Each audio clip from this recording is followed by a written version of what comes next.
US stock market has its own kind of dominance. It makes up about two-thirds of the global stock market. Yeah, this is so much and it causes some concentration risks. Maybe you don't feel, but yes, actually some investors are really concerned about the growing dependence of the global stock market, specifically on United States. From the past 15 years, the US stock market has gained a lot of valuations. The tech sector, specifically the AI related companies, made about the majority of returns, which actually made the US stock market balloon in significant amount. And yes, now clearly you can see that the tech sector of the United States stock market is equivalent to the European stock markets as a whole. But the recent pullback in the tech stocks actually showed a lot of concerns by investors. Not just a concentration risk, but the people are really concerned the stocks of the United States are actually affecting the other stock markets indirectly. So the investors right now have three kind of concerns. The first is the concentration risk, which I already said. And the second one is the foresee valuations. They are really concerned that the market is overvalued, and it's been a part of discussion since Trump won the elections. And the third one is the uncanny similarity between market dynamics of 2025 and the prior stock bubbles of the history. The first thing which can be extracted from this analysis is that the AI stocks, which actually driven the market recently a lot and made the S&P 500 to have new and newer all-time highs, are actually feasible. Yes, a lot of investors are right now making the bets on AI. Are they too much reliant on the AI for the success of their portfolios? Yes, this is a really big concern. A lot of things are happening in the market, but right now, if we want to understand how the prior bubbles can be linked to the situation right now, we need to go back into the history. In the early 1900s, the US overtook the UK as the global leader in the stock market. Yes, in the 1960s, late 1960s, the US stock market accounted for almost 70% of the global stock market. Yes, it was huge.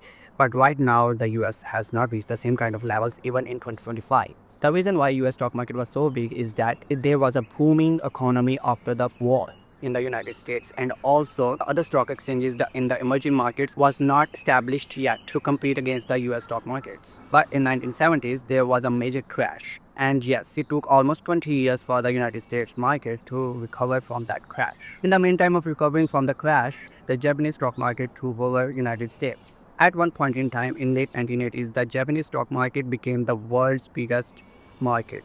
And then in the late 1980s, that asset bubble collapsed and made the Japanese stock market and even the economy stagnant for a lot of years. Until recently, the Nikkei index again reached the same kind of levels as of the late 1980s. The lesson can be learned from here. The first one is that over-enthusiasm makes the unsustainable growth in the markets, and which actually gives the false sense of wealth to the investors. And yes, this sense goes off the rails after some time when reality hits hard.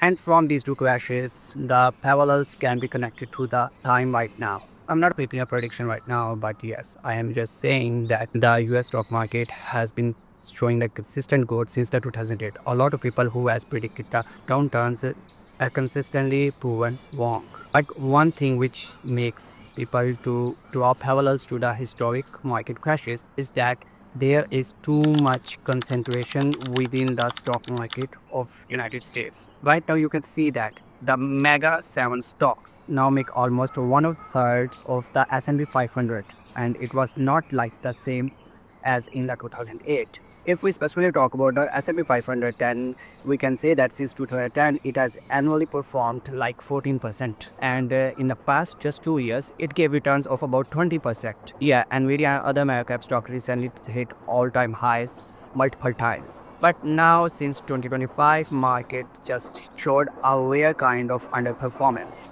The reason can be because of the Trump elections. America first backs of the Trump backfires because the people are not now concerned about the tariffs. The news of the tariffs has saturated it enough that people are now implying that this is an active thing. And yeah, another trend is that the European equities are performing better than the United States equities, and portfolio managers are pivoting towards the European equities. The Europe has now embraced the stimulus policies, positioning itself for growth. I'm not saying that the New York Stock Exchange or the United States stock market are in danger, because right now still a lot of tech companies and other companies wants to list in the United States because it gives them the higher valuations other country stock markets cannot give. Some investors believe that this has made the United States stock markets more resilient. But if we talk about the over concentration, we can say that the cyclically adjusted PE ratio now nearing the early 2000 bubble levels. The bullish investors are saying that the earnings growth and the potential AI-driven productivity justify the higher valuations. But the bearish people are saying that it reaches the same kind of levels of the 2000 bubble. And yeah, I can say that every company embracing the AI first thing is not actually embracing the AI. It's just a wrap and cover, and we can clearly say that this thing can blast significantly. Perfect example is the recent DeepSeek Unreal. By achieving this kind of performance at significantly lower budget, it raised the concern about the massive capital expenditures the AI companies are making right now. But sectors historically, the single sectors like the tech right now did not actually vanish. In the 1800s, the railroad companies dominated the Wall Street, and in the early 90s, it made up almost 60% of the US stock market. AI is right now the wave of future, just like the railroads was in the early 1900s. In the 1960s, the electricity companies also gone through the same kind of process. But our 2015 research said that if someone has invested in railroad companies in the 1900s, the investment at the point in time still outperformed the broader US market. That too, despite the railroads losing the market share when the new companies emerged. Investors are worried that even a portfolio tracking a broad spread of global shares still leaves them with too many eggs in one basket. Okay, this was all for today, and I hope you like this video. And if you like this one, then don't forget to show some support. Bye.